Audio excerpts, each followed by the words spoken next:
Presiden Joko Widodo mengatakan pejabat negara termasuk presiden boleh berkampanye asalkan tidak menggunakan fasilitas negara.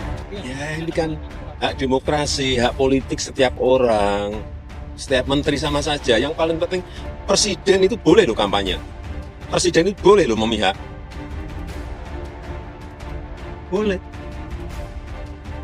Tapi yang paling penting waktu kampanye tidak boleh menggunakan fasilitas negara. Boleh, Pak. Kita ini kan pejabat publik sekaligus pejabat politik. Masa gini nggak boleh berpolitik? Nggak boleh. Menteri juga boleh. Secara ketentuan undang-undang yang memang kesannya presiden tidak menabrak ketentuan pasal 281 Undang-Undang Pemilu jika kemudian presiden melakukan cuti dan tidak menggunakan fasilitas negara. Tapi problematikanya bukan problem normatif peraturan perundang-undangan. Problemnya adalah kerusakan etika dan moral karena presiden satu akan mendukung anaknya. Tapi yang lebih parah adalah presiden merusak sistem kepartaian kita. Lumrahnya presiden mendukung calon yang diajukan partainya sendiri. Kali ini presiden kemudian mendukung dari calon partai lain. Ini kan kerusakan etika berpolitik, berpartai, dan menjalankan wewenang kekuasaan bernegara. Letaknya adalah panggilan etika dan moral, dan sampai saat ini presiden tidak menjalankan nilai-nilai moral, bahkan memberikan contoh etika dalam menjalankan praktik bernegara. Menurut saya masyarakat bisa mencerna dan nanti menakar, menimbang pandangan tersebut.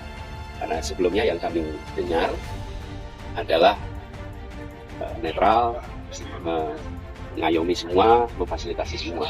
Jadi kami serahkan aja kepada masyarakat Indonesia untuk mencerna dan menilai.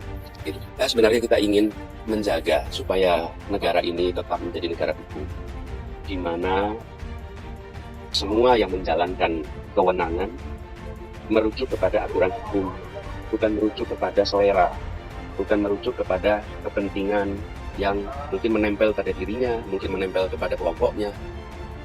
Bernegara itu mengikuti aturan hukum. Jadi kita serahkan kepada aturan hukum. Menurut aturan hukumnya bagaimana?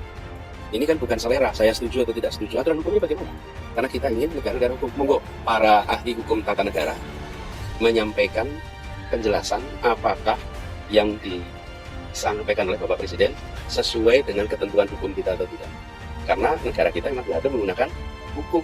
Jadi kita rujuk pada aturan hukum saja. Sesudahnya nanti rakyat bisa menilai. Pak Anies, kalau Pak Anies sendiri menilai sikap Presiden Jokowi ini seperti apa? Apakah sudah ideal sebagai seorang presiden harusnya seperti itu? Kita minta kepada para pakar hukum tata negara untuk memberikan opininya. Sebenarnya aturan hukum kita bagaimana sih?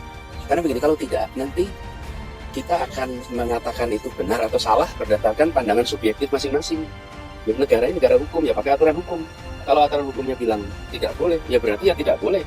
Kalau aturan hukumnya bilang boleh, ya berarti boleh. Kita lihat aturan hukumnya. Jadi kami merasa gagasan perubahan yang kami bawa itu mengembalikan agar negara ini tidak diatur pakai selera, tapi diatur pakai aturan hukum. Dan tidak diatur oleh kepentingan, tapi diatur oleh aturan hukum. Jangan sampai jadi negara kekuasaan, di mana hukum diatur oleh penguasa. Nah, kita ingin penguasa diatur oleh hukum.